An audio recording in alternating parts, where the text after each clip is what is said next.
I guess a reminder that esports is still such a young industry. And that these orgs and some of the people practicing in esports are just inexperienced kids who loves playing games. Ability is by far the most important thing for an org to exist. Not winning, no. Teams that win, they sometimes break up. We see that with our world champions. Yeah. But it's the teams that sell. Those are the ones that make it. And that's why you see teams like Sentinel still here. Team that you are basing around a star player hasn't even competed in Valorant for almost a year. And then you put him in. Like, he's been playing rank, sure. He's been scrimming, sure. Doesn't count for shit, to be honest. Sorry for cursing. Sorry, my French. All right, put this in a clip. If Team Secret do well, like top 4 finish for 2024 of Pacific League, I'm gonna wear a dress on broadcast. Okay. There you go. Yeah, I'm gonna hold on to that. Indo Pride. I mean, Team Pinoy Pride. Team Secret. Not if you're Indo Pride. watching, Not bad. I don't. Games that Now we've we been get to playing. talk the real shit. Yeah. Welcome everybody. This video is going to be a very special one for me. I've got some, one new face and I've got 2 returning faces. I'd like to first of all introduce, hello everybody, welcome. We've got Sleepy, formerly of Paper X and an esports magician, as I would like to call. We've got BlackenBlue and Asurai, 2 amazing casters who've done some pretty big games. They casted the Ascension recently. And yeah, welcome guys. How are you guys been doing today? Good. I think we're all doing all right. Great start. Just All a right. head nod. Yeah, good. Great start. All right. Okay. So let's begin our discussion with that itself. Overall, VCT 2023, right? How was the season in your opinion? How do you think it went across the world? Let's start with Sleepy. Oh, putting me on a spot. I think 2023 has been fun. Obviously, it's the first iteration of the partnership leagues. And obviously, I keep up most with the Pacific one, having been with Paper X for most of the season, having stayed in Korea for a while too. Obviously, there are favorites that did keep up performances. To name a few, we got DRX, we got Paper X also keeping up with their form, even though at the start it was kind of rough. I was there. It was not very fun, but thankfully mid-season we got back on track. So I think for those favorites, it's kind of a given. But some names I would say are kind of falling behind in terms of performance as compared to our expectations, namely like Talon Esports. Like honestly, I don't know about you guys, but going into the season, I thought Talon Esports was like one of my favorites. Because they were originally the Sergia roster. They made it to all the champions until 2023. And so I thought, okay, this is going to be fun. But apparently they cooked up some stuff that I thought maybe got a little too cooked.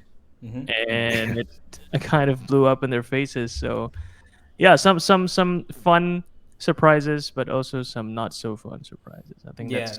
I think Talon Esports is one that, I think we would have had an expectation because when we saw them in lock-in, they actually did pretty well. They did pretty well at lock-in, right? So exactly. And then that fall sort of happened. So it kind of was obviously anticlimactic if you take the entire season as a climax. Now, coming to, before we come to the Pacific itself, I want to know from you guys, if you guys have been following, what's been happening with Americas, it's been complete chaos. Crazy. Yeah, it's been complete chaos, right? Have you guys been like surprised by any of the moves that have happened so far? The EG one for sure. Yeah, that was that was so just messed up. I was about to say a different word, but yeah, it's pretty messed up what happened to EG. Champion team and then basically dropped by that word. That's just something else. I think it's really just I guess a reminder that esports is still such a young industry. And that these orgs and some of the people practicing in esports are just inexperienced kids who loves playing games. And so when it comes to dealing with real life decisions with real life repercussions, there are things that people just don't see clearly. And that's what's happening right now, especially in America with all the inflated salaries, the crazy numbers that I've heard of. Oh my goodness. We Pacific people, we can't even fathom. Being in that sphere. And I guess the hope is, of course, one day esports will catch up to that, but this is the so-called esports winter. Yeah. Correction is coming. Yeah, I think But yeah. Yeah, sorry, I just wanted to add, like, I think just one of the big problems I think right now is because, again, like Sleepy said, it's so young. It feels like nobody understands what the proper maybe rates would be, at least for a pro player, right? Yeah. Again, I don't know what to say because I've never been a pro player. I don't know what the expected salaries are.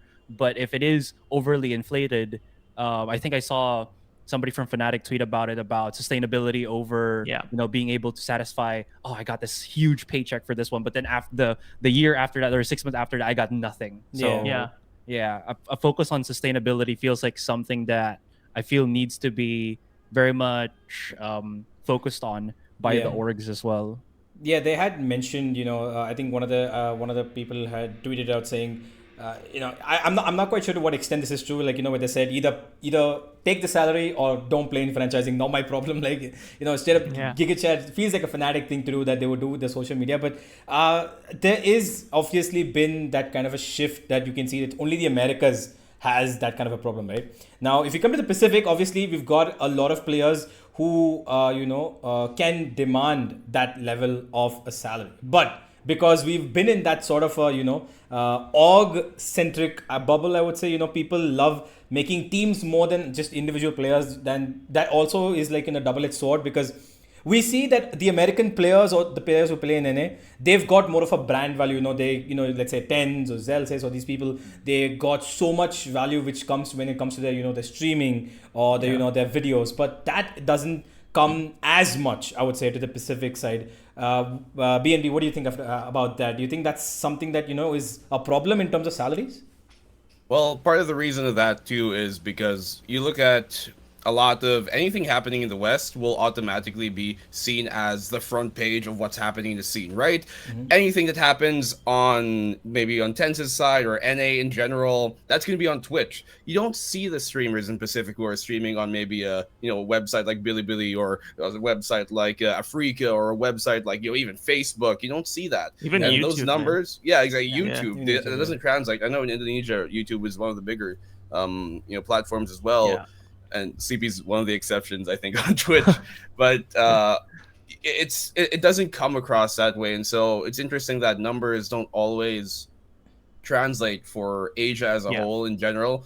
For when it comes to stuff like that, content creation and all that, and then obviously opportunities here are very different compared to the West, compared to NA. So you get signed by an org; those are few and far between. There aren't many orgs here that can afford an actual salary, not nonetheless, a big salary, but just an actual salary in the first place. Absolutely. And even though, while necessarily that's also true to some extent in NA because it's more expensive there in general, it's cheaper here in general. It still does become a problem because then we also see a lot of, because of the fact that in Asia you are more likely than not going to be able to speak as adequate English as you are coming from the West, you probably won't be able to market yourself well. And the marketability is by far the most important thing for an org to exist. Not winning. No, teams that win, they sometimes break up. We see that with our world champions. But it's the teams that sell. Those are the ones that make it. And that's why you see teams like Sentinel still here. Yeah, that is true. All right. Okay. Well, Americas has had its spotlight in my video. We're gonna just throw them away because I love the Pacific more. Right? Let's come back to our homeland. Let's give Asia a little bit of love. All right. We have the first team that we're going to be talking, that is PaperX itself, the champions of the Pacific. Let's start off with them. They currently have apparently signed Monnier from Global Esports. Now, BNB, what do you think of that as the first impression? Is that officially announced or did I miss it? No. It's not been announced. I'm looking at it. There's just like some leaks online, like Valorant News on Twitter is just like posting about it right now. As far as we know, I find Flynn's spreadsheet gospel. Yeah, his spreadsheet is gospel to me. So I'm going to be going through that and a couple of other things that I've heard personally. But Monnier, according to his sheet, has actually been signed. It's just about being announced, because he's got the S next to him, right? That's the elite symbol. Elite level. Yeah, that's the elite symbol of being confirmed, right? You can't. Okay. So what do you think about Monnier replacing Jing? Is he a good replacement for PaperX? Well, let's assume all these are entirely true, right?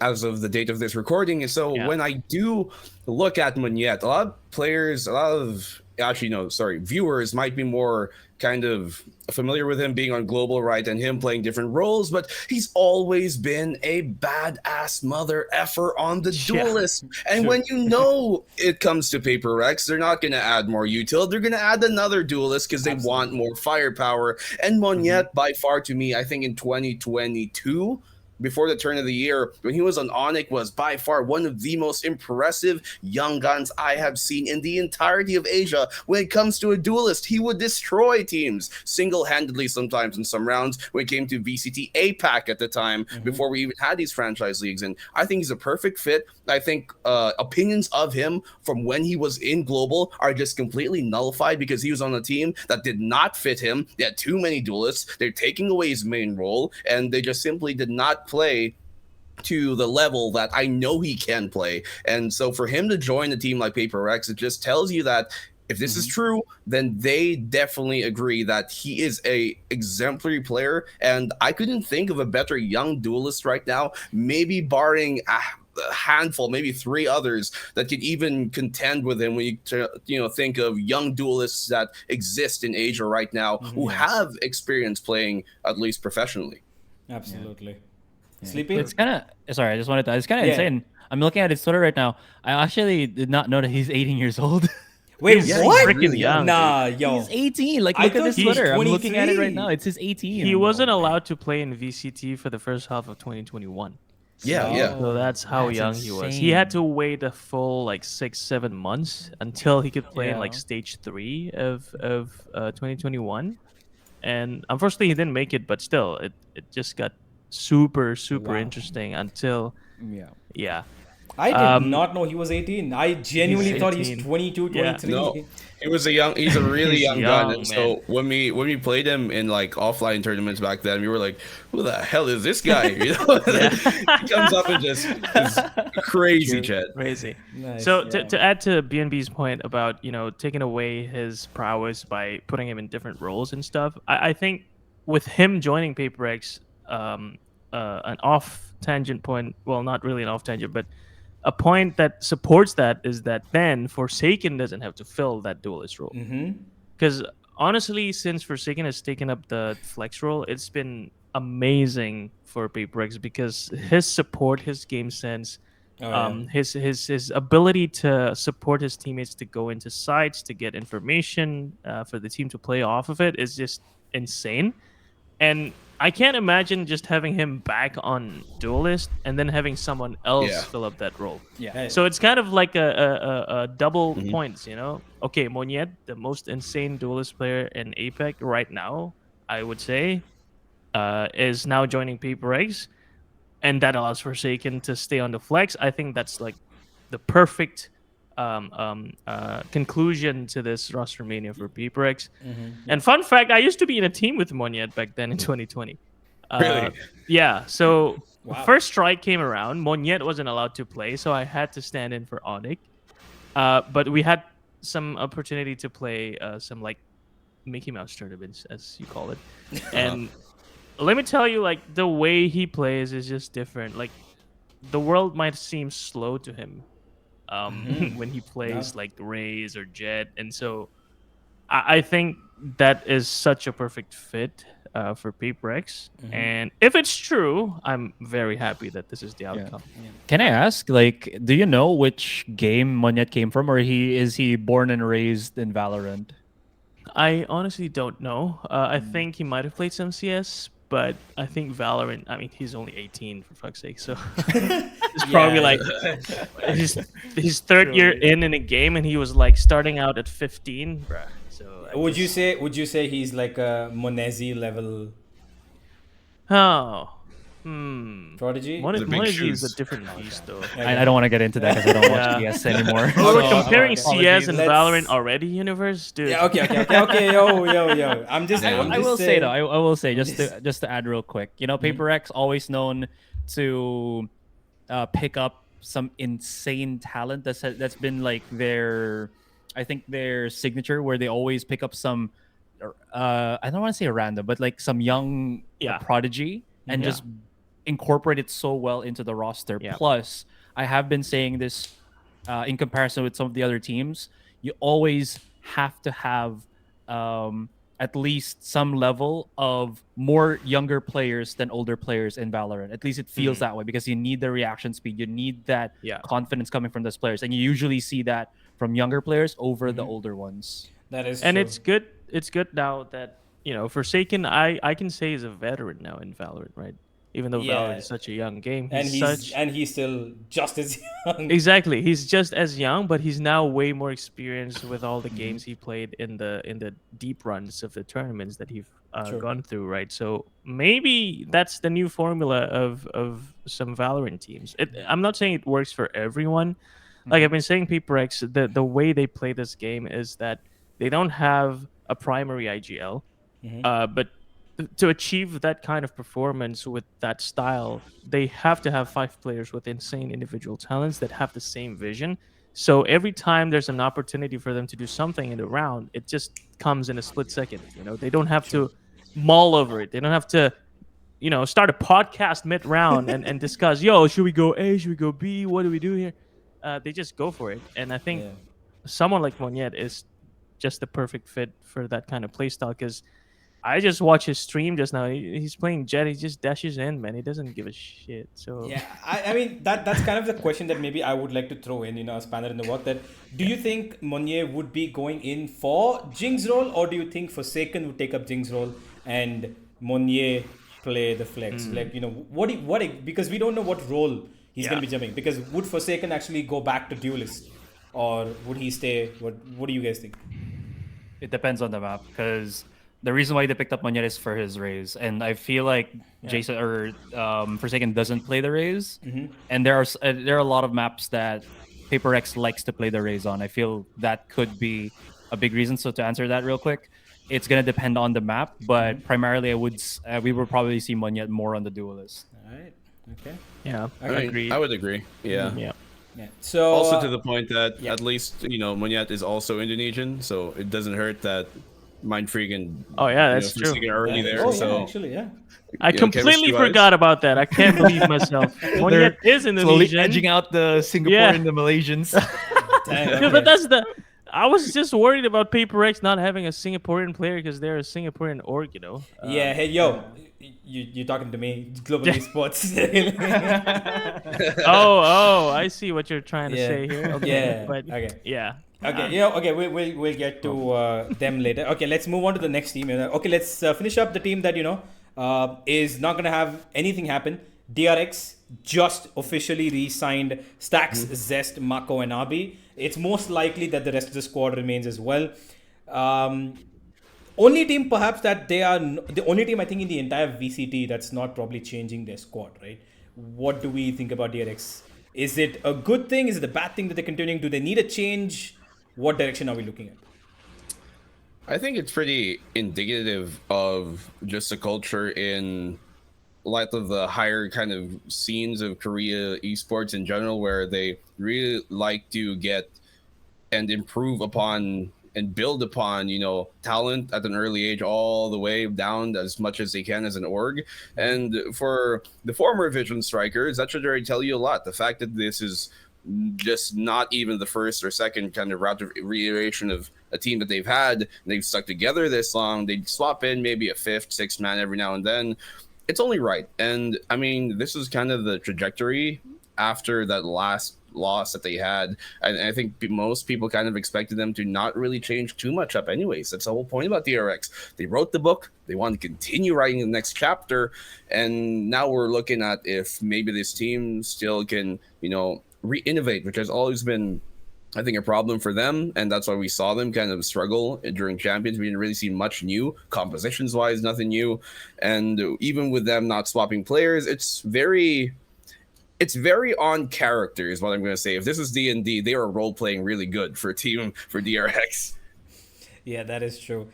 Sleepy, do you think it might be a problem that DRX, the swapping that they do in the mid-season, right, with Foxy9 stepping in a couple of matches, Right. do you think it's been a little bit of a hit and a miss, or should they be continuing with this 6-man roster rotation? I'm never a huge believer of a six-man roster, and I'm glad that Riot decided to change that part of the rule book, saying that you don't need a sixth player, which obviously a lot of the sixth player and a lot of teams are literally just bench warmers. Unfortunately for them. So when it comes to say DRX swapping out Buzz and Foxy 9 or Zest and Foxy 9, I honestly think that shouldn't be part of their game plan. Obviously, I don't know what's going on. Maybe they have interpersonal problems that we don't know about, which might have been indicated by Stacks a little bit when he tweeted out something about the team and then he promptly deleted that like not long after. So yeah, I'm not a believer of that. And to BNB's point, I think if they want to continue writing this book, they need to start revising some parts of it as well. True. Like Yeah. they I think they have to catch up to the way Valorant is being played now. Uh, the way we've always seen DRX is as that team that has the craziest structure in terms of discipline, in terms of traps and setups and utilities. But now I think we're seeing teams like PaperX and EG dominating the Champions run, um, signaling that Valorant is more than just structure. It's more about adaptation. It's more about creativity, and I would love to see DRX creative mode. Like what would that be? I would love to see something like that happen. Yeah, the biggest takeaway that I have with DRX, and this is like a negative one, since we've kind of gone all of with some of the positives, it feels like there's always that one round where you see like three people trying to set up for a site, like for about 5 to 10 seconds. There's one that creeps up somewhere right behind him and kills all those three people, and that has happened multiple times in the tournaments that we've seen them play. So it's very, as you mentioned, Sleepy, very indicative of just how structured they want to play, but that's not how Valorant is supposed to be approached as, right? So that means that if they want to continue this Valorant escapade that they have been trying to go, in the competitions and such, they might need to restructure not the team, but the way that they play the game and the basis of it, because it feels like it's not working. And they've done this for such a long time, and it's already been proven. Yeah. I mean, the bright side to this, I think, is we've seen glimpses of DRX being creative. Like starting 2023, I think, is when we started seeing DRX doing stupid stuff with some of their players. Some solo pushes, some insane clutches due to individual decision making. I think they need to empower that even more, and not force a team structure that doesn't really work anymore. I just hope they realize that, and if they do, I think it's not going to be a problem for them to stick with this original 6 or 5 or whatever. I personally think that DRX, like you said, like creativity has been an issue for them. The structure is that the point is that everybody loved DRX for their structure, but their structures now kind of wilted away, I would say. People have found the ways to get into this building, break up their columns and stuff. I hope that they do have a little bit of, like you said, some stupidity that comes into them, that maybe us. I want to see. They call themselves PaperX's other brothers. It's kind of like how polar opposites they are. One's the crazy one, and one's the absolute disciplined one. I would love to see a little bit of a conjecture. Maybe a little bit. If they learn from each other. But either way, talking about stupidity, I don't mean this. I only mean one game. Right? I want to come back to. I want to go to Talon Esports. Right? For the particular reason why, because they did something last season that nobody in the entire VCT world expected. We saw the first ever triple duelist on Split. After seeing that, I'm like, what is up with Talon? And then the entire season of theirs just imploded. Like, what happened with Talon this season? I think they tried to, kind of what Sleepy was talking about, overcook, to be honest. Like, first of all, your team that you are basing around a star player hasn't even competed in Valorant for almost a year. And then you put him in. Like, he's been playing rank, sure. He's been scrimming, sure.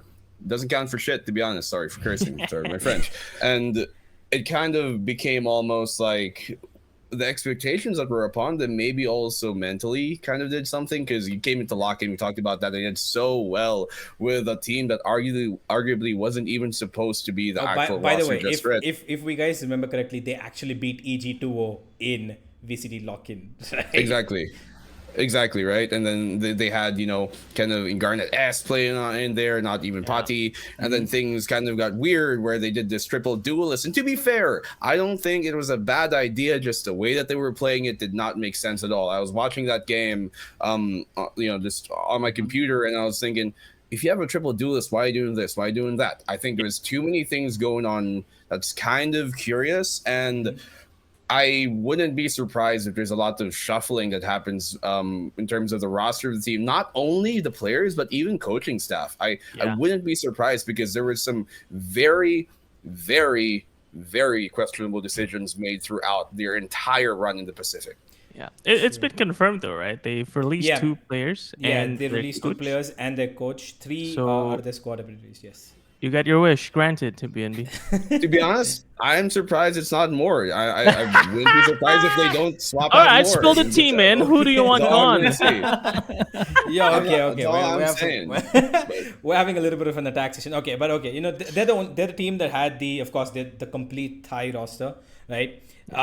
Would you like to see some new talent come in from Thailand, or would you like to see them pick up somebody else?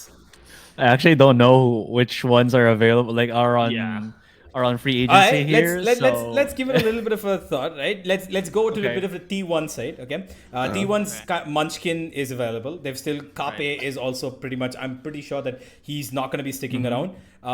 We've got I believe the entire roster of Zeta and Detonation up for sale, right?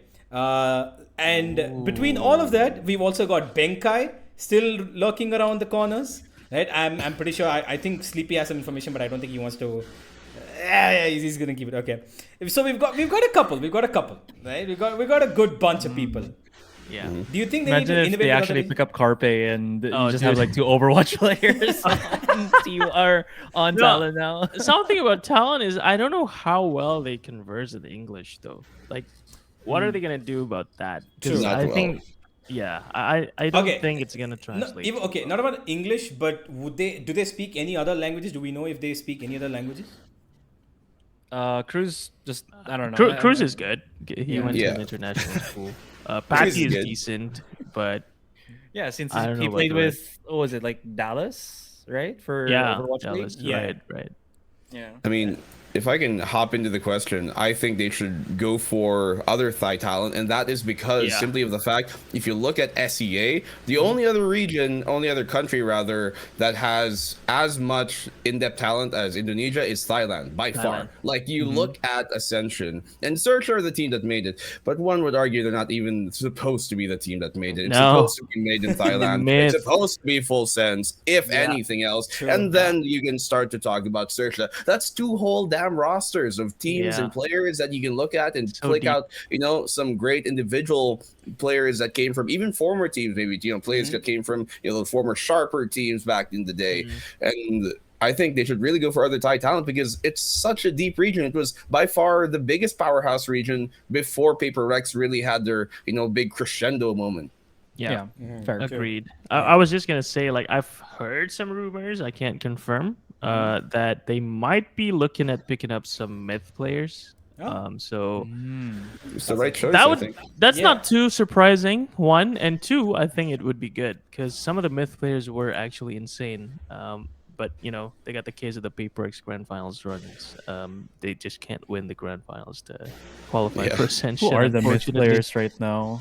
Kadum, I think is one of the biggest names. I've heard his name being thrown around quite a lot. Congared, dude, he's in myth. Yeah.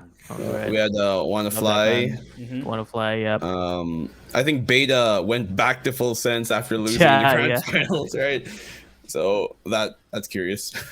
So I think that could be one of the things they're looking to. Right. So what are we expecting from Talon Esports coming next season? Where do we see them placing in the table next time?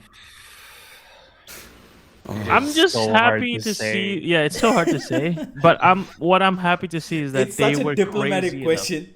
It's Yeah, such they were a- crazy enough to try stuff like the three duelist stuff, Yeah. right? And I think that's like a good uh frame of mind to compete in Valorant. So they have that at least. Now they just have to find the pieces to the puzzle Yeah. in the I, form of players. I will say though, at least from not 2023 but 2022 and before, it feels like this Talon team, Sersha team, X10, whatever, or picks them up again if they leave Talon. I'm not saying that they will.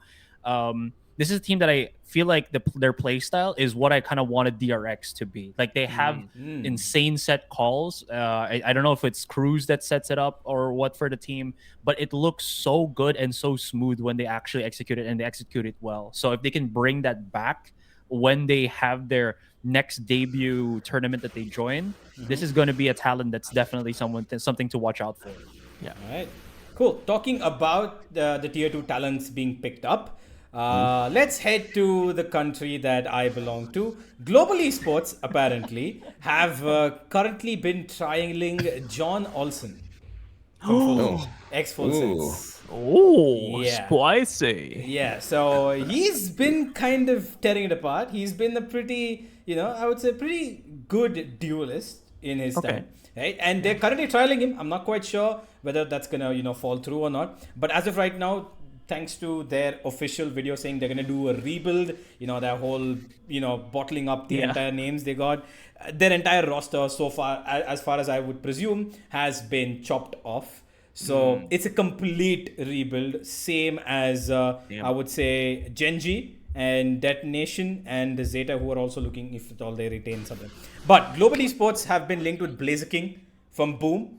He's been the one who they got to replace Monye, but now they have to replace their entire squad. So last season, 5 duelists. What were they thinking that you guys thought that they were they right? Were they wrong? Project Blue Lock, as people call it, right? Like, if you guys watch the anime. Yeah, of course, the egoist. Get 5 duelists, see what happens, and obviously not much. But yeah, I mean, just to start things off, I think this rebuild is fun because, I'm not sure how the 5 duelists was gonna work in the first place, but obviously we saw some bright moments from Global Esports, but it's not enough. And with this more arguably balanced composition, I guess we're going to see a bit more sane approach from Global Esports. I think what matters really right now is the leadership from Global Esports. Like, which IGL are they going to bring in? I guess arguably Blaze King was one of the best IGLs here in Indonesia, but can that translate into a Pacific level game? I'm not sure.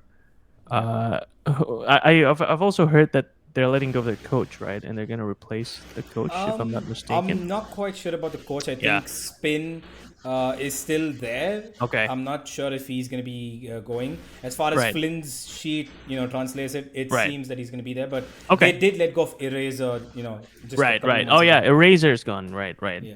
So, I mean, that's part of the leadership that I'm talking about, right? So let's see if they can bring in someone with more fresh ideas, a better understanding of the Southeast Asia landscape, since they're trialing so many Southeast Asian players. I just hope we get to see the Southeast Asian stars shine brighter.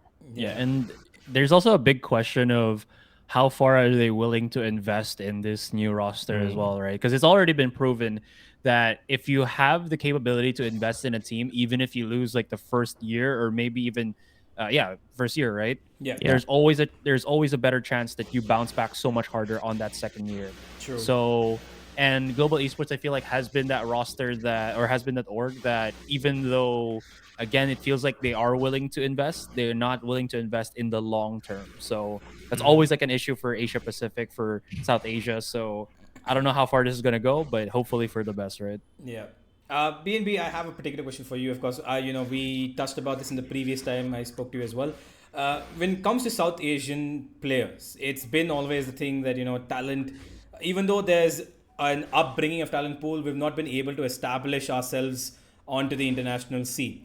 Now, do you think in this scenario, should there be Indian talents, trusted and picked up from India, or should they go for an all-out international roster but under the banner of an Indian organization?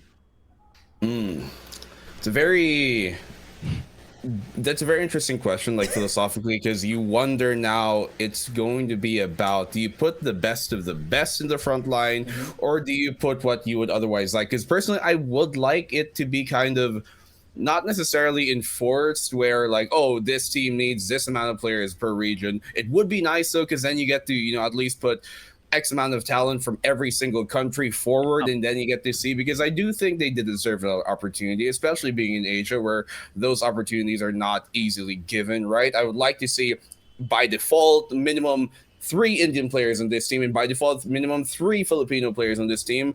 But then while I do like the idea of that, you also have to wonder then, is it necessarily good that you might be taking away positions and spots away from players from other regions who might be arguably better and more deserving of the position? And so, to the point that you were talking about last time around, I do think there are some players who still have what it takes to make it, T1 scene, although it's very far and few between. You look at South Asia, and unfortunately, so for them, I don't know if they're going to be given the opportunity to do so, because simply of the way that the tier 2 scene is structured right now. We heard it from even the big bosses themselves, right, when they were tweeting about it, like, it's meant to be difficult. The tier 2 scene, VCT, is meant to be difficult, the challenger scene, and that might just be kind of hampering for already. When you look at Asia struggling scene, you look at Southeast Asia struggling, but even more so South Asia. And it's just, there's so many roadblocks for a South Asian player who might be good. Maybe you look, like you look to like a player who has some experience, like somebody like Deathmaker, who's more utility based, or maybe you look at somebody like from the recent Enigma teams and stuff who have done lots of great work, or even from Orangutan, what they've been able to do, right? Not to name drop any players, but just, players individually from those teams, and it's going to be difficult for them. So I would like it to be the case where there are a bunch of X amount of players from every country, because you want to see that diversity, but it wouldn't make sense if it's enforced structural diversity just for the sake of it being so. Yeah. Asurai, who do you think global esports could do well with right now? There's a lot of players on the market. Do you think with what Sleepy just said, and I'm pretty sure he already knows where the player I'm going to name is going. Do you think Benkai might be a good fit at global esports next to, let's say, who's confirmed, Blazer King? Let's say John Olsen makes it there. Do you think Benkai would be able to lead these players in the direction that he would like, or what other player would you recommend? Oh wow, that is a big question. All right, I'll just base it on what I understand of Benkai. At least it feels like he's such a chill, approachable dude that any team that he gets into feels like it can mesh well, because it feels like he's open to whatever is available for himself, and he's able to mesh that well into a roster. And what's also good about that is that he has such expansive knowledge of the international scene that any team that picks him up is already looking at being able to access that information, to access that knowledge, and to access that experience. So I feel like he's gonna be a good fit in any team that picks him up. Yeah, so that's it. I'm pretty sure. I'm not sure where he's gonna go, but the man has been putting out a lot of China-related tweets recently. Yeah. Yes. Imagine if he's like an EDG with Kankai or something. Or maybe Billy. Billy. I'm pretty sure one of what either of us said has already struck a bell in Sleepy's head, because we might have said something that he knows. Right? And he's like, you know what? You fools have known nothing. You guys have no idea. No. Yeah. Of course not. Yeah. I'm just contemplating, but maybe it's one of those things. Yeah. Well, but obviously, Sleepy has a great poker face, is what I'm going to say. Oh, thank you. I appreciate that. But going into 2024, I was fully expecting Benkai to be going to China anyway. Oh.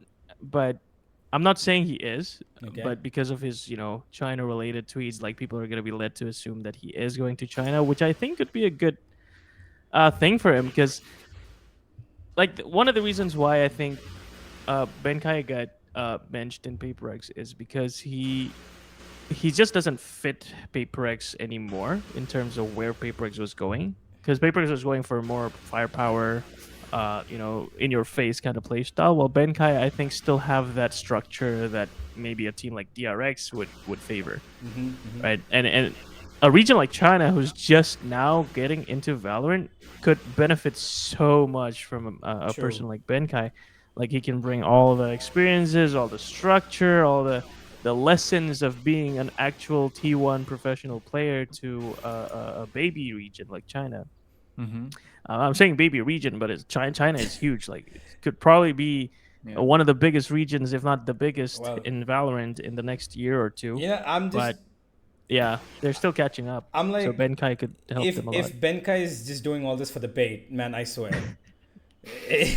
I mean, we know Benkai. He's known to troll. Yeah, he is We known know to- him. Alright, So we could just be talking shit right now. Well, talking And, yeah, about that's really- trolling, right? Let's go in the direction of trolling with the rest of the world itself. The newcomers, Bleed Esports, who seem to have basically, as far as I've seen across Twitter, an infinite amount of money. So they've It is true. they've apparently offered Aspas a contract that is far beyond anything that we've seen in the entire world. They've been linked to Ye as well at times. They've got Egoist almost apparently signed up as well. Right. A crazy squad indeed. They've been led by a great coach as well. They've got a good, staff. How are we looking at Bleed in their first season of VCT? What do they look like? Well, not to put out any dry fish, but what people have been speculating, this could be a crazy team. And it's backed by a big org who have done big things, even in other games, and for a relatively new org to do that. And imagine the risks, too, that they took to be able to do this, right? And some of the players who took those risks, like you look at Scary, who said no to a franchise team to go to an Ascension team because he was that confident he's going to make it back anyways and make more bank while doing it and get life-changing money while doing all that. There's a lot in store for them. So there's a lot even more for them to have reason to invest into it. And they could have I think they could shoot up to near the top of this, league if everything goes their way. I'm telling you, when I first found out, about the entire thing that happened around around Scary, I was like, this guy has to be joking, right? I mean, I love the confidence because I know we were watching him since, his Xerxia days, back when he was playing. This guy was brilliant. He has been and is also currently one of the best controller players in the Pacific region.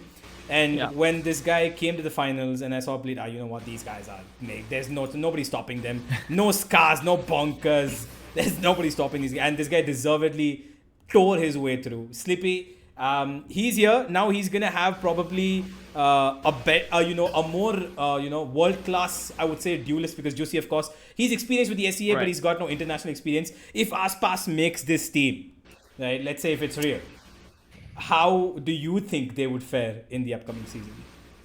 Well, having met and seen Aspas in real life, I think he's that type of guy that's really chill as well and very, like, giggly, and so he's gonna be very easy to fit in with any player or team.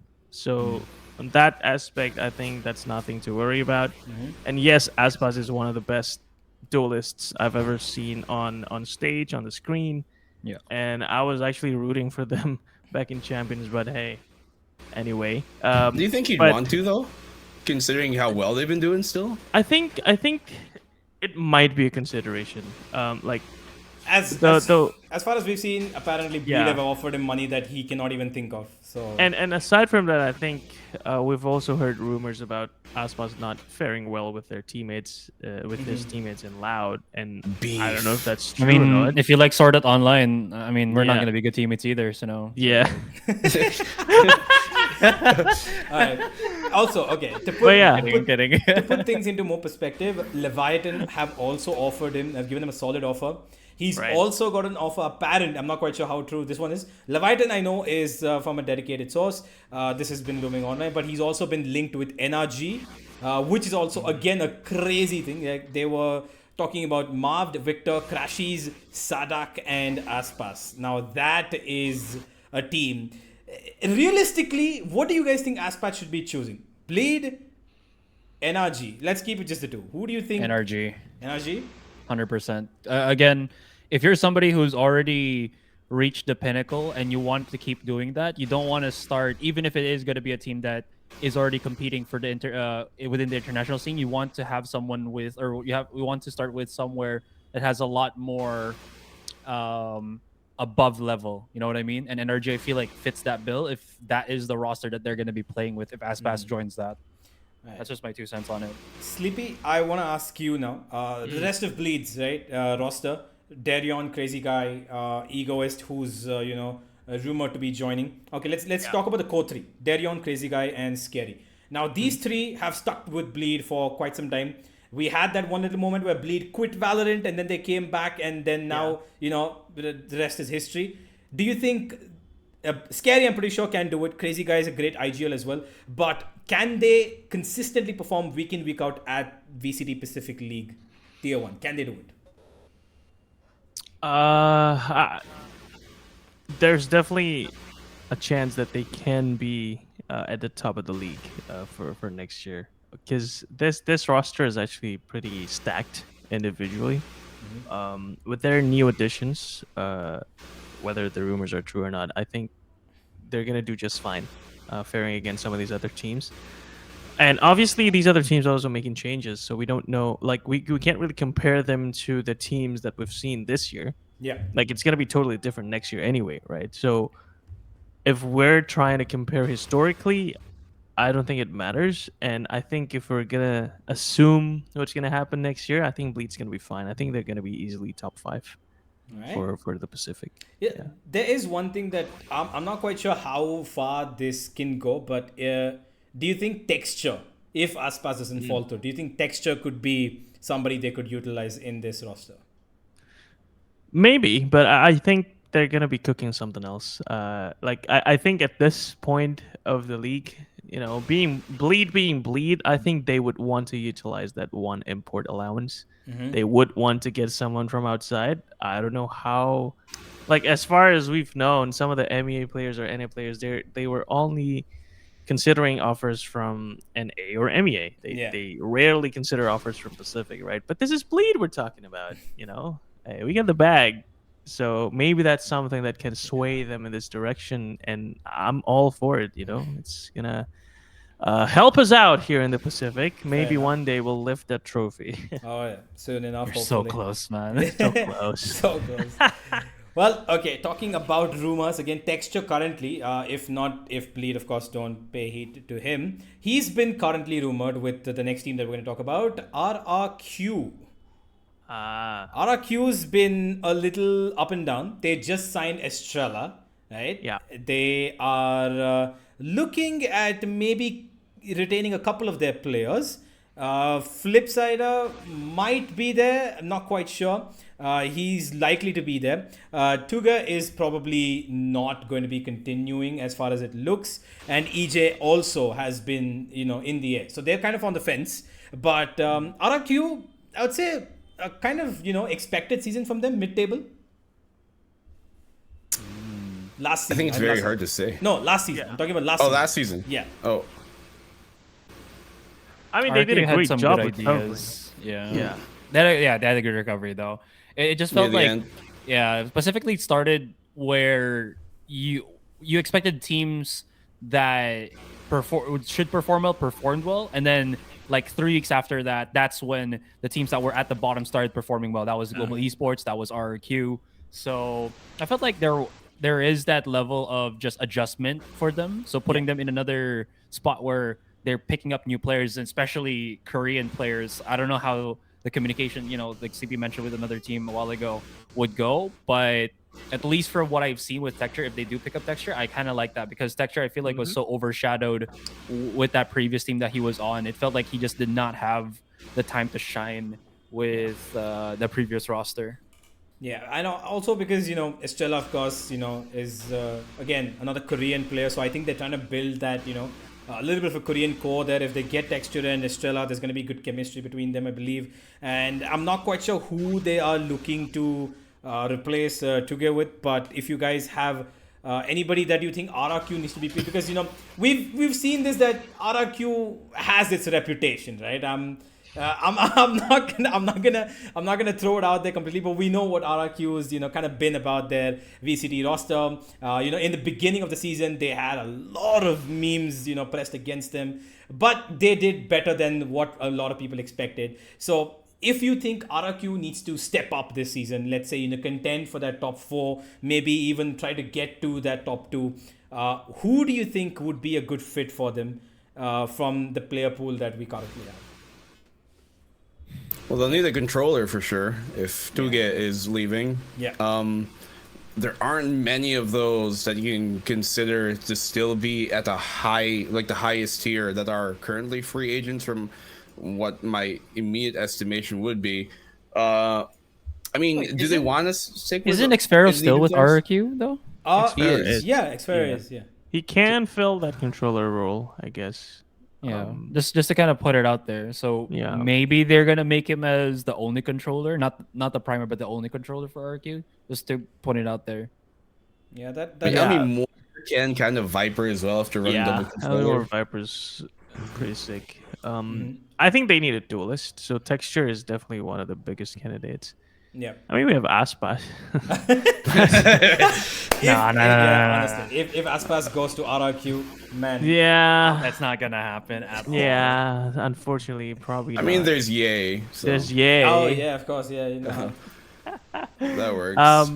Yeah, I'm not sure actually. Like, who do we have? Like other, I'm gonna assume it's duelists that they're looking for. If let's say they do go for a controller, right? There is a little bit of that Zeta Division talent available to them as well. They could look towards that end, get a Japanese player on board. Of course, even though Zeta has put up their entire roster practically for sale, do you think any of their players might be a fit?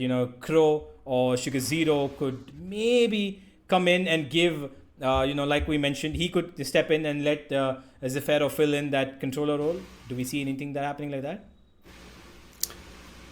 I think I'm going to go off the tangent here and say no, but if you're talking about Japanese teams, maybe to look at the other ones, namely the one that was kind of a Japanese team but wasn't during Ascension, being Scars. What if they got somebody like Jemkin? Right? Oh, yeah. He was pretty insane. Oh, yeah. I know he's Russian. He played in Japanese VCT, though, which makes him eligible as a Pacific player and not an import. Yeah, he's half Russian, he's half Japanese, so he fits the bill. Yeah, I'm so not mistaken. That's maybe his they get tier 2 nationality. talent. They're still allowed one import anyway, even if it's considered Russian. They can still get him. If you look at it, no team actually, apart from I believe Global Esports, and is there any other team that have exercised their import? I don't quite think so. No, like I was actually counting the imports in Pacific, and I was surprised. Like, there's only 2 that actually imported players. Probably only Blade. PaperX and GE. Yeah, exactly. So Pacific, pay up, man! Come on, let's pay some imports. Well, We don't have that much money in the Asia Pacific. What do you mean? I think we're all just waiting for the Bleed Esports move before we all speak. Imagine if Bleed just buys all of the teams. Or, you know what's fun? If RRQ is battling GE right now to get John Olsen, I would love to see something like that. Oh, that'd be nice. If they are going down that, honestly, if you had to pick between Texture and John Olsen, I think at this point, they would probably lean more towards, in my opinion, they would lean more towards Texture because, of course, he's got the better experience of playing in the tier 1. He understands it better. John Olsen has been on a rather quieter end. It wasn't the best Ascension run for him, but overall, I think for global esports, they need a little bit more of deep-rooted talent than RRQ at the moment, because I think RRQ are not completely rebuilding, right? They're not going on a complete overhaul, but global esports are. So the new DNA is required. All right, let's move on. RRQ, interesting roster. Let's see how they flip out. But let's have a talk about their brothers in arms, Team Secret. I mean, as I would just saying that they've got 4 players still who look likely to continue. Jesse Vash is going to remain, it seems. Invi, Bochum, and Jeremy are all going to seemingly stay there. They recently announced the exit of their coach Warbirds, which was kind of a a head scratcher for me because I believe that he did a really good job. I think Team Secret had a pretty good season. What do you think went wrong? What happened with Warbirds? Can anybody think? Nah, no idea. I don't know. I mean, yeah, it's probably very the tight-lipped usual about everything like that. It's probably the usual case of you're the coach, you take the blame. It's that simple. As much as it might not be the case, it is the reality of the situation, and it's your job to kind of be so as well. You never blame the player, you never blame the team, you only blame yourself. As a head coach, you kind of will take the brunt of the blame when it comes from the higher up the organization of why isn't the team working. It must be the guy handling it. So that's probably the biggest reason. Yeah, I agree. Now, if we are to go by the rumors, right, they are going to be changing up their coaching staff more than their players, which seemingly is that they want new leadership. Of course, they believe in their players, who, of course, deservedly deserve. They should be believed in. But they are looking at a change of a duelist. It seems they are looking at Gian's sanity. Ooh. Yeah. No. Spicy. Not? Okay. No. Okay. Azurai's got No, Wait, no. that's a fast no, Asurai. Explain yourself. All right. It's not more of so. From what I could tell, he already tweeted about it that he is on some kind of tryouts for Team Secret. But at least from what I feel, the synergy or at least the chemistry would be, I feel like it's not going to be an extremely good fit. I feel like Giansanity is an incredible player, but he should be picked up by another team that will give him a chance to really pick up the pace. Because it feels like Team Secret likes to play a certain style. And I feel like that's also the reason why it's so difficult for them to find that good middle ground to make them consistently successful as a team. This is one of those teams that is also like DRX maintaining their DRX are maintaining the entire team, but these guys are keeping up their core. If they are picking up a duelist again, that import exercisement of their availability of their contract, who do you think would be a good fit for Team Secret? Who could they make use of? I think there's one easy answer to this, and if they really want to run a 6-man rotation, it's pick up the 2 boys who are Filipino and still remaining in RRQ if they're going to be let go. You take EJ, you take 2GE. It's that simple. They're probably going to want to play with a full Filipino roster by all means. You know how hard Pinoy pride is, so our ego's bigger than anything. And so they'll definitely want to make a Pinoy roster work, but that doesn't mean they're not going to be shying away from, kind of exercising imports if there's a good one that comes up. But I do think if you look at anybody else who has experience in T1, it's EJ. And EJ had a great season on RRQ during the Pacific League. There are other duelists you can look at too in the tier 2 scene, but they're just not as proven yet in terms of internationally when it comes to the whole shebang. So EJ has to be the immediate obvious answer, and they can still even pick up 2G just for the fact if they want to play double controller every now and then they can. Yeah, that is true. Now, this is something that I actually wanted to touch up upon, right?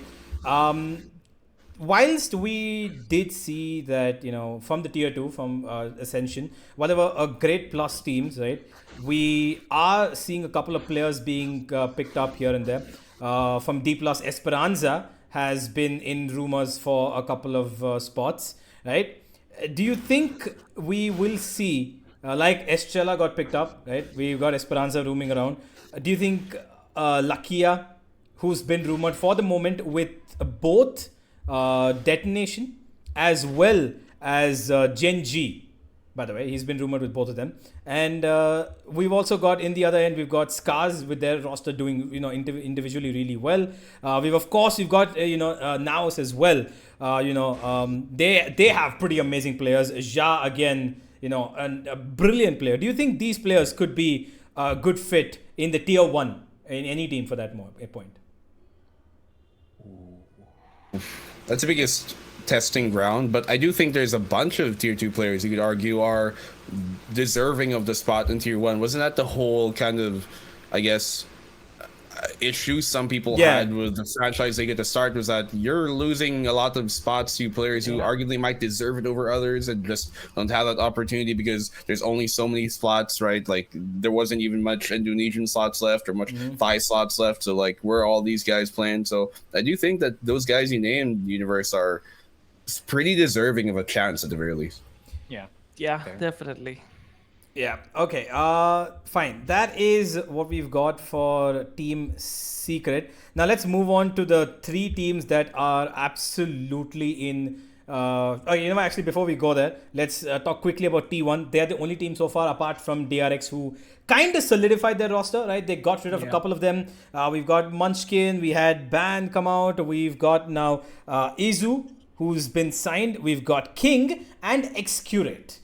Now, this is an interesting mix-up of players, of course. Saya player likely to continue as their duelist. Excurate has been signed in as a sentinel, which was supposed to be apparently Tix, who played in God's Reign, right, in the VCL South Asia. He was rumored from to join T1, but then something went completely in a different direction, and they picked up Excurate. What do we think of this roster, Asurai? First thoughts. Wait, my brain's not working anymore. What's the roster again where Excurate joined? We've got Izu, King has been signed, and we've got Excurate.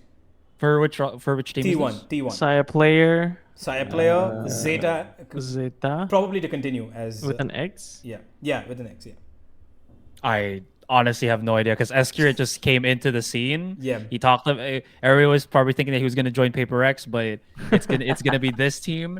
So again, lots to prove. But I will say this: before the whole additional roster shuffle for T1 was such an up and coming team that I felt like they could have just stayed with their primary roster, and coming into the next season, it would have just been better off. So I'm not a big fan of this because it just feels like they're getting all the names, but then they're gonna have to start somewhere again. All right, so that's just my thoughts on it. I mean, comparatively, T1 did really well. I think the team had a good chemistry last season. I think they just got a little unlucky at certain points.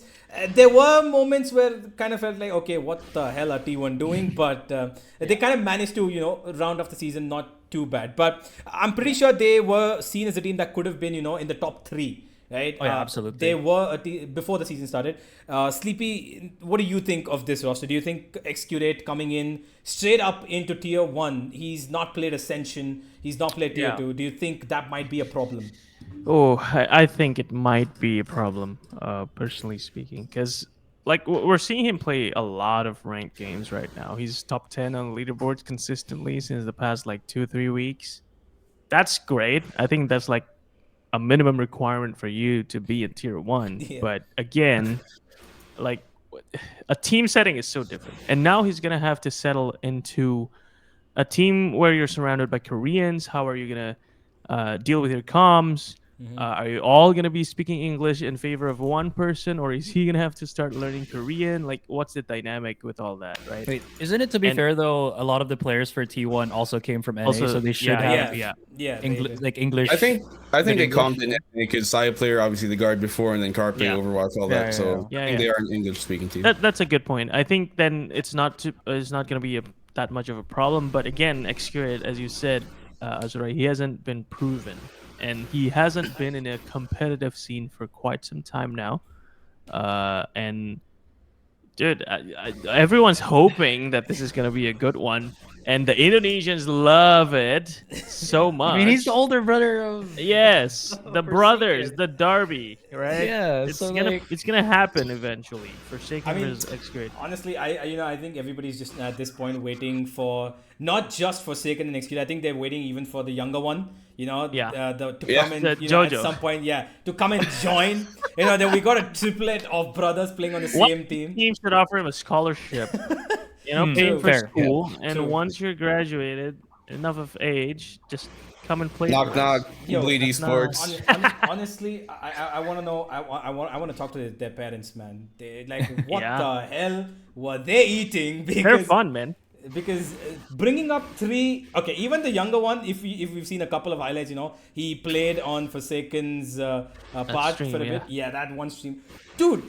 I've probably been playing FPS for 10 years. That kid's got more talent than me in less than 2 minutes of a showcase on that stream. It's just insane. Anyway, okay. It's proven, man. If you start them young, they absorb everything like a sponge. They have so much ideas that we don't even think about. So that's going to be something. Also, just to add at least once again for T1. As long as they keep Saya player, this team will still flourish. Probably one of the best duelists that we still also have here in Asia Pacific. He was insane for T1 even when they were struggling. True. He would create the 3K plays that they need to win some rounds. So I still believe in Saya. So T1, I think they're still in good hands. All right. You know, I think I'll have to kind of disagree with Asurai because it's fun, but also because I really do think that if you look at T1, I would heavily disagree with the fact of them being kind of touted as being a top 3 finishing team at the start of the league. To be honest, I thought they really overperformed. If anything, they over-delivered. I thought that team had a lot less going for it, and it was more of the teams around them not performing to the standard we expected. Talon obviously wasn't there. They weren't showing up. We didn't really see Zeta make the top 3 the way that we thought they should be. And then because, you know, they made a move too far above them, and those 2 teams already would put them down to 5th. And then Team Secret arguably could have been tied up with them, so we don't know. So 5-6, it makes sense, right? For them to maybe end up touted as maybe a 5th team, not a 3rd team. So I think they over-delivered with that one. Side player is still really good. And to the point of like Sleepy a while ago too, like, you know, Xcurate, we don't know what he will do. And so I don't know if you can really tout this team as still being one of the higher end teams. I am a big Xcurate fan, by the way, like even before Valorant. Like, he is a legend in his own right, in his scene. But once again, T1 are taking players here who have no experience in tier 1 Valorant, it's which a gamble. Right. to be fair, it's very on character for them once again. They did that with Carpe. It was his very first team playing on T1 directly into the franchise, coming from Overwatch, and they were able to somehow make it work out. So I do think that it's very on character for them. They're used to having talent that necessarily might not have the same type of experience in the scene itself and still making it work out because they know that sometimes there are transferable skills. And so T1, they have seemingly a lot better look on their shoulder than one might expect, but I still do think last year they kind of overperformed, but simply because of other teams not performing as well. Yeah, I think they're edging towards, you know, what we call as a combination, right? Valorant is, you know, famously called the combination of Counter-Strike and Overwatch. So they're like, you know what, let's get a little bit of this and get a little bit of that and see what actually fits in best. To get one Counter-Strike player, one Overwatch player. They're kind of testing the waters here. Anyway, well, let's see. Yeah, we've got one person here who's, of course, says that T1 kind of overperformed, whilst we do think that this roster could be good. It's a gamble, of course, with Xcurate being there. Will they sign a 6th player who they could, you know, try to balance the waters with? No. But we'll hope for a future reference to come from them, a future maybe rumor to come from them. But so far, it doesn't look like they're going to do anything. Next, we've got their Korean brothers, Genji, who, by the way, wiped slate clean.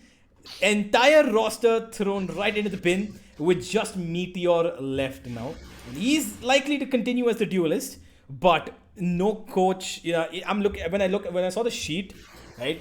It's completely empty. Yeah, there's no coach. There's nothing.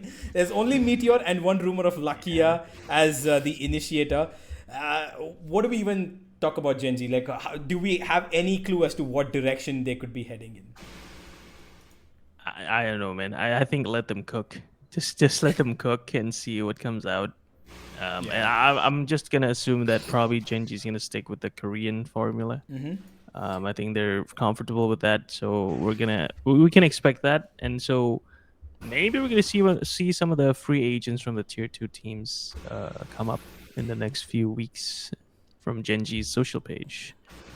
Maybe. I mean, they did, of course, you know, have quite a bit of, you know, that I would say they had this one point of time, I think a couple of weeks ago, where they were linked to maybe getting on Scars players, 2 Scars players. Right. I'm not quite sure if how true that is. Right now, you know, it's completely gone thin in the air. I thought, you know, they would be interested in picking up, you know, the Scars players for the controller role, I believe, specifically, but that kind of died out, so I'm not quite sure where that's headed. Either way, I believe Genji, of course, who finished 4th last season, started really well, but then kind of took a dip in the performance.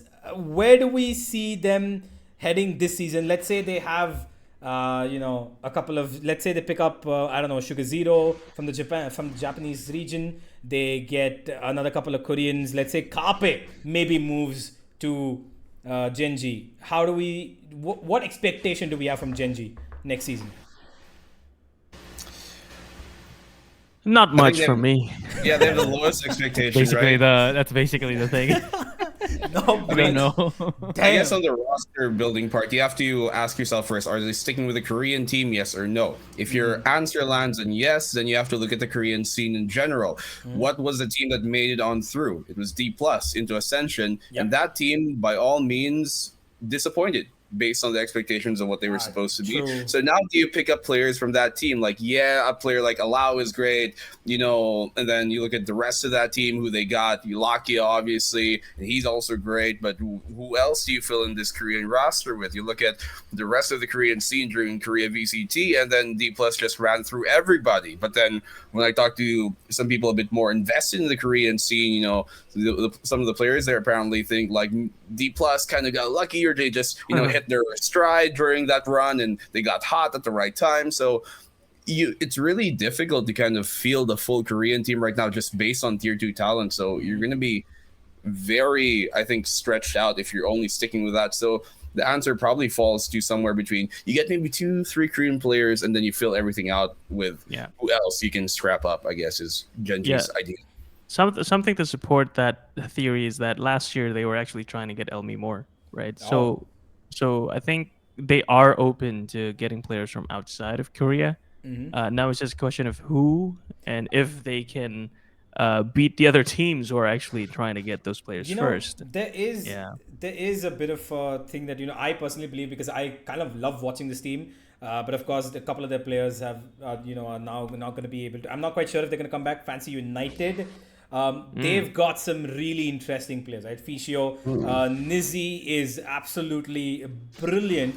I think these two, it's like nobody actually, I'm not quite sure if is anybody trialing them or they're not, or, are they themselves going to pitch themselves? Because I believe this squad, the only, Vietnam team that has actually shown that, they actually can play at a very high level. Their players who deserve are not getting picked up. Do you think these guys could fit in somewhere? Actually, the short answer is no, because what I heard is they don't speak English. Oh, okay. So, dude, this is one of the major issues in Southeast Asia, right? Some countries, yes, they do speak English well. Philippines, Singapore, Malaysia, Indonesia arguably can speak a little bit English, even though some of us just... But Vietnam is not one of those places. Vietnam is not one of those places. Thailand is almost not one of those places. But Thailand, we have some international students, right? Like Cruz and Patty. But Vietnam has been known to not be touching English at all. And I've heard, I've had some conversations during Ascension in Thailand, and I was just asking around, do you think some of these fancy players are going to get picked up next year? Because they are good. I agree. Like some of my favorite plays from the tier 2 came from fancy. I will always remember them playing Omen as a duelist, just flashing and going in with their TP and stuff. Yes, I can. Yes, I can. But can you speak English? No, you can't. No, you can't. That's the thing. So if you can't speak English in 2023, then your hopes of getting into franchise, unfortunately, is not that high. Yeah, well, I did not know that they don't know how to speak English completely. I mean, I don't really know, but that's what I've heard. I'm hoping that I'm proven wrong. I hope they do speak English and get picked up by tier 1 team. If somebody picks them up, I would be genuinely happy. I think Nizzy particularly deserves it. He's an amazing player. He's very versatile, and that guy's an aim god. He drops 20 like it's nothing. So it's brilliant.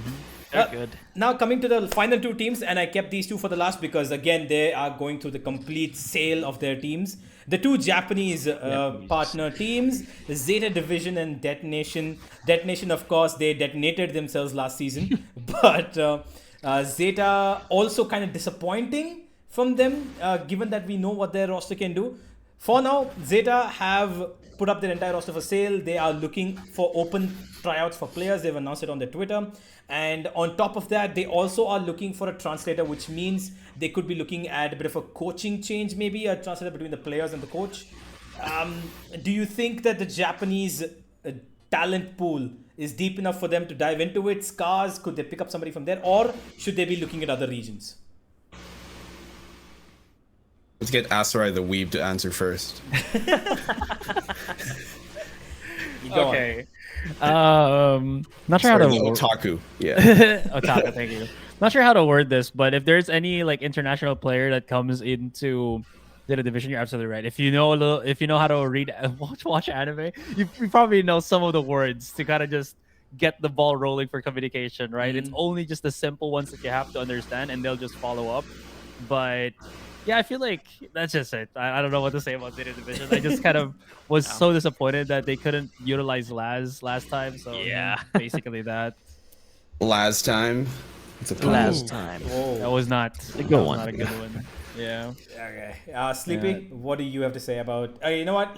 Let's start with Detonation, because I think that squad, even though they had pretty, I would say decent players, they kind of imploded. They just did not do what we thought they could. I don't know. I think the coaching staff needs to be changed. And if I remember correctly, they did change it once. And they got a coach who had no Valorant experience, and the last game he played or coached in was CS 1.6.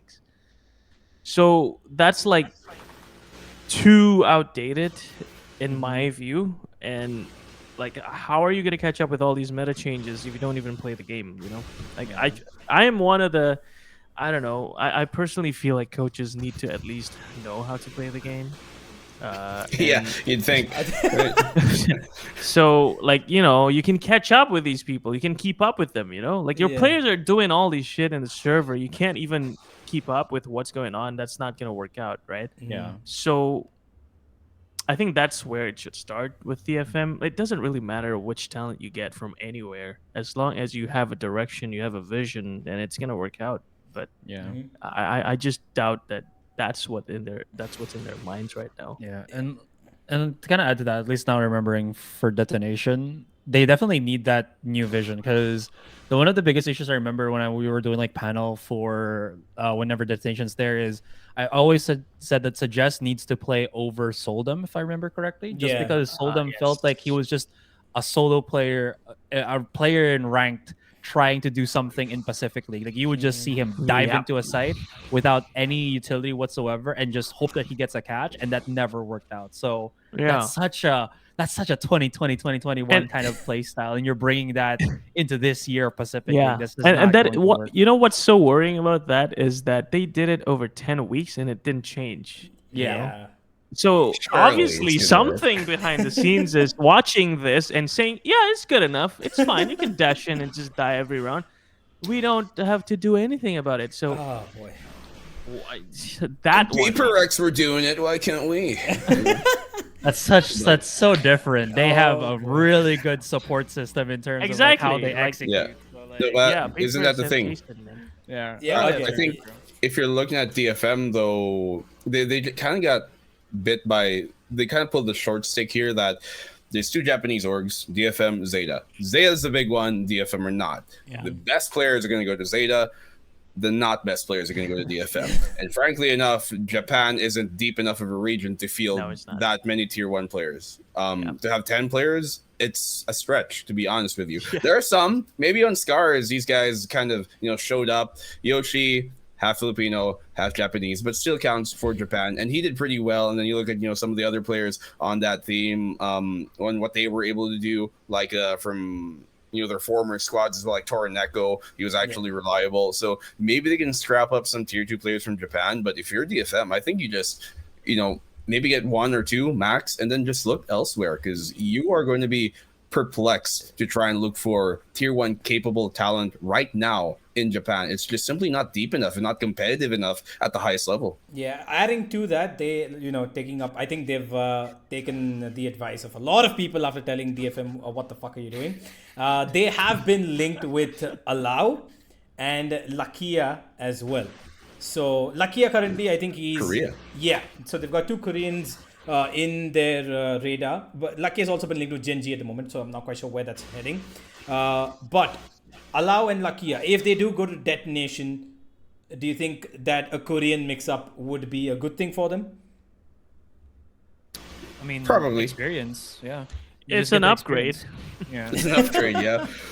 So I mean, the bar was low, but Yeah. So I think the biggest problem that we have right now for all of the discussions that we've had is it feels like some of the teams are gonna get taken so many steps back, and trying to grind through the off season to be prepared for 2024 is gonna be the biggest factor for these players and these teams, right? Because again, whole rosters or whole one team releases their whole roster. That means that all of the hard work that they've put down, they already invested in it, is just down the toilet again, and they're gonna have to rebuild all of that. Some of the teams looks like they get the step up because they're already established and they're trying to get in just better players to enforce what's already there. But there's more teams that are starting from what feels like zero to get back up. And again, in the span of 6 months, it's not been proven to really be as successful when you compare it to more long-standing teams. Yeah. You know, that's a very interesting point, I think, and this is something worth observing, like in the long-term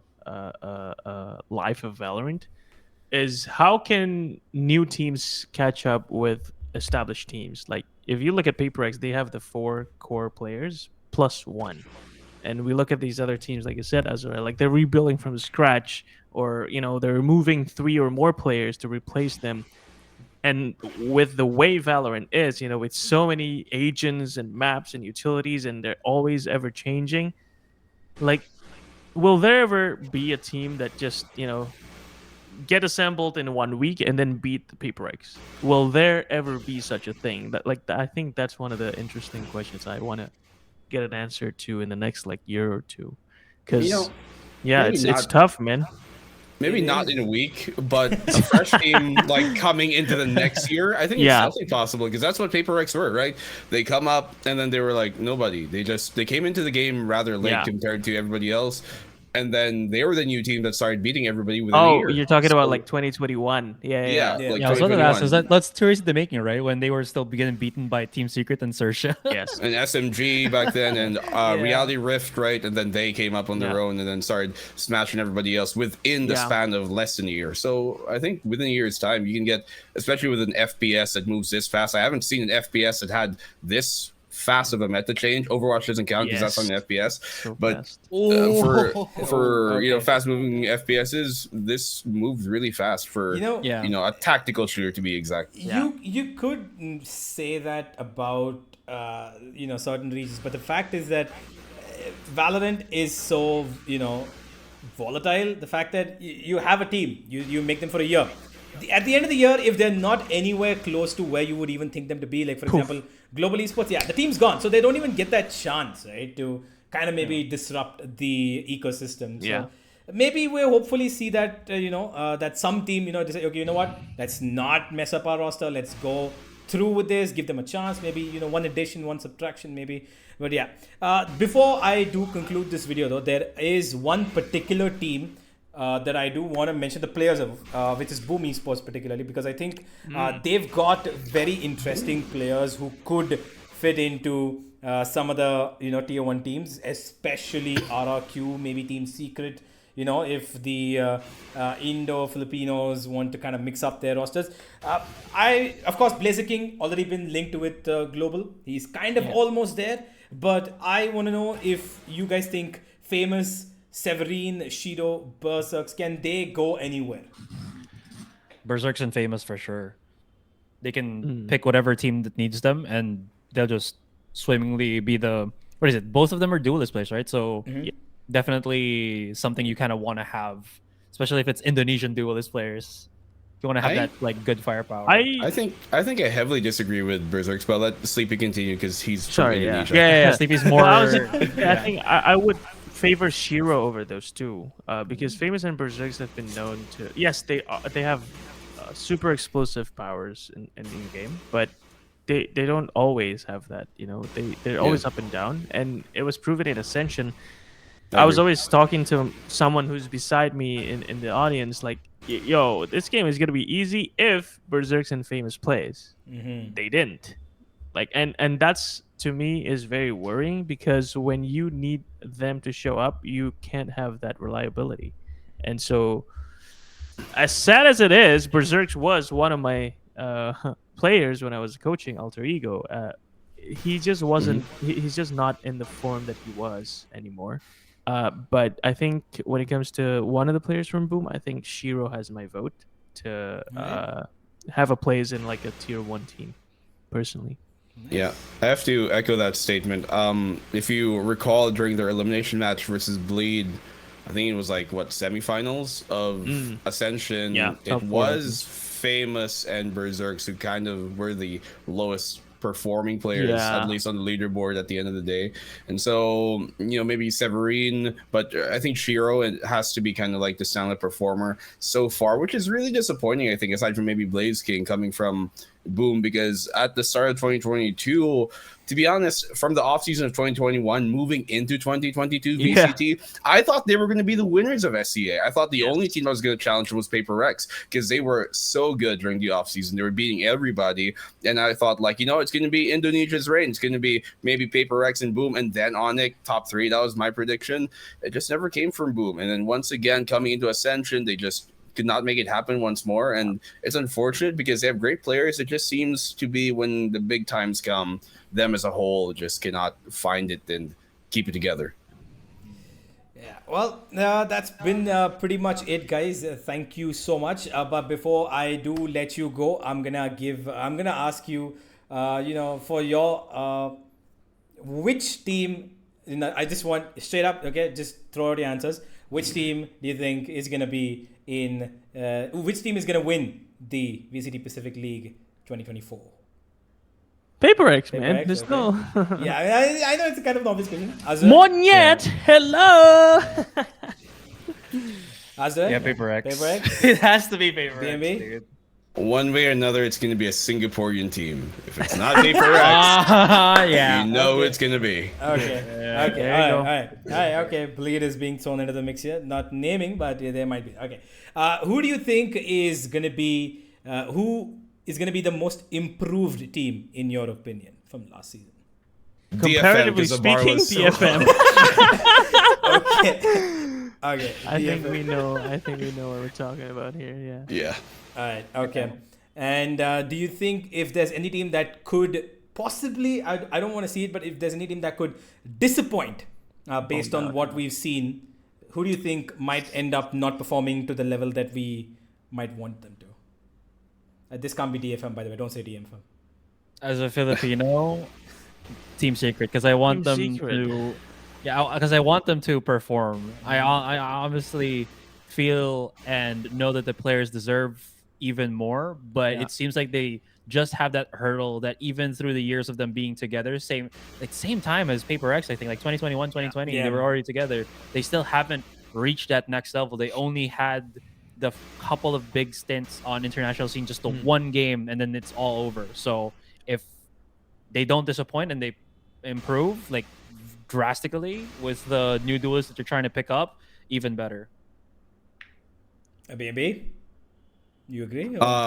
For a team that, looking to improve, I mean, Team Secret I think is my obvious choice, obviously, because I'm Filipino. But if I try and set my biases aside, I think honestly Global, simply because they have more freeway to do a lot more things. I think it's true for any team like Gen G, teams that are kind of letting go of the entire roster and then picking up a new one for the most part, because they have the most to not have to live up to expectations of the past, because there's nothing expected of them. So if they do well, great. If they don't do well, it's okay. So I think that lack of pressure is something that will benefit those type of teams. All right. Last question. One team that you think is going to be surprising us this season?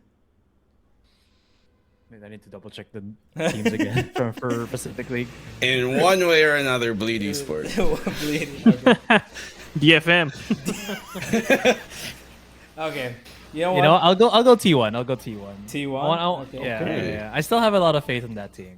So. Okay. All right. Okay. We got pretty interesting ones. You know what? Yeah, I'm gonna wager a little something here. If DFM end up coming top 4, Sleepy, Yeah. what can you do for the viewers? Wow. DFM make Wear it a to top 4. dress. DFM make it to top 4. They are almost in contention for Masters. Ocho. I'll do my merch giveaway. How Merge about gear. that? Okay. Yeah. Yeah. Let's Yes. go. Okay.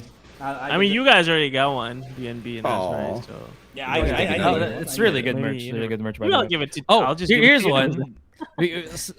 All right, put this in a clip. If Team Secret do well, like top 4 finish for 2024 of Pacific League, I'm gonna wear a dress on broadcast. Okay. There you go. Yeah, I'm gonna hold on to that. Indo Pride. I mean, Team Pinoy Indo Pride. Team Secret. Not if you're Indo Pride. watching, My bad.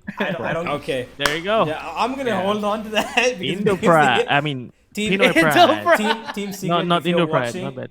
I don't care if you guys win it or not.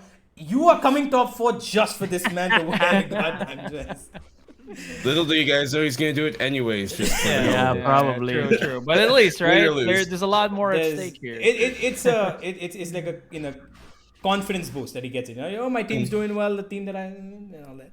Anyway, exactly. all right, okay, guys. Thank you so much. This has been a great conversation with you guys. Hopefully, we get to do something like this again soon. And any last words you want to say before you exit? Thanks for having us. Yeah. Having us. All right, Go great. DFM. Alright. Go DFM, yes, go DFM, top 4. We won the Sleepy Merch Cure. Alright.